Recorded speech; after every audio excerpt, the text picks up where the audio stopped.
I was at a conference last year and I was asked to write out my BHAG, or my big, hairy, audacious goal, in one sentence. This was to define who I was and what I wanted to bring to the world.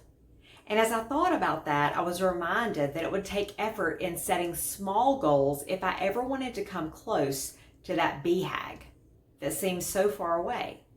And as I think back to my health journey, I'm reminded of a very few things that I thought about along the way to healing. So, have you thought about some of those things? What you would like your end picture of health to look like? What is health to you? And is that different from wellness? When I began my quest to better health, I started looking at the difference between health and wellness. And I actually put those into my own words and thoughts before ever determining my goals. Health is defined as the state of being free from injury or illness. My personal definition of health is being able to have energy to do what I want to do, freedom from medication, feeling good inside and out. It was living without symptoms like hair loss, pain, fatigue, acne, stomach pain, constant nausea, exhaustion, which were some of the symptoms that I used to live with on a daily basis. Wellness is the state of being in good health, especially as an actively pursued goal. I see wellness as being able to enjoy life because I'm living free from any form of sickness and disease. But toward the end of my journey, I realized that my healing experience was taking me to a much deeper level. It was more than just health and wellness to me. I wanted to be made whole. Wholeness means being complete and harmonious. It's actually a state of unity, a place of being unbroken and undamaged. To me, this encompasses the entire person. The person meaning mind, body, and spirit. And it means bringing those things into alignment. And it's having balance not only in the physical body, but also in the mind and the emotions as well. So this is the goal that I set out for myself to find. And this is actually what I want for you too. So as we go back to the basics of goal setting, one of the first things I did was set small, attainable goals right from the beginning. Now this is very important. If we have no idea what we want, then how are we really going to achieve our goals? Without goal setting, we're really doing nothing more than blindly building. And that's going to prevent us from reaching our fullest potential. So many times we don't get what we want because we've never really defined our life goals or what success really looks like to us.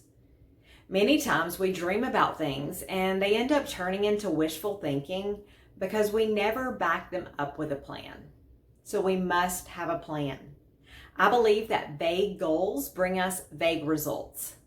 Are your goals so vague that you have no idea what you're really looking to do to achieve them? Sometimes it's really our lack of faith in ourselves that prevents us from going out on a limb and laying out our truest desires on the line. Maybe we're afraid that we won't achieve them.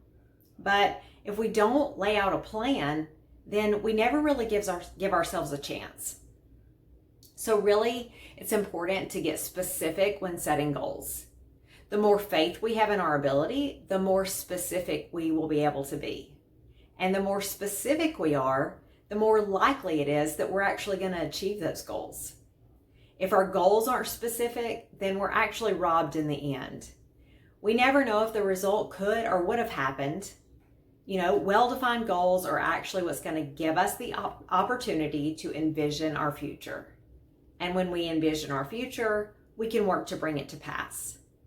Your goals should be very specific again, but they should also be measurable. They should have a beginning and an end, and you should have a very clear picture of what the end result will look like in your mind, so you can be able to focus on that. Sometimes the end looks a little bit different than we imagine, but change will come, and many times it's even greater than what we imagined. So I ask you today, what are you willing to do for you?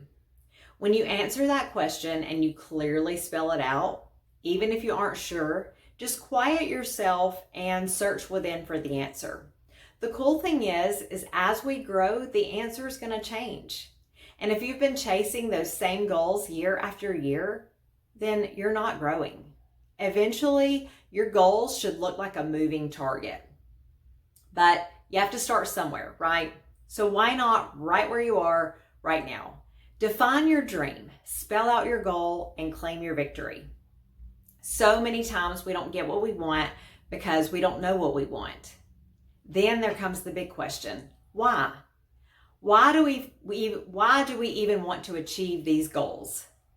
When we answer that, the what and the why, then the how will likely come to us pretty easily.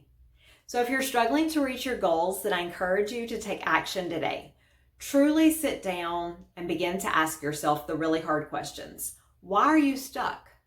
You may be shocked to find the truth, but in finding the truth, you're also going to find freedom. This is Chelsea Ward, knowing we can all be happy, healthy, and whole.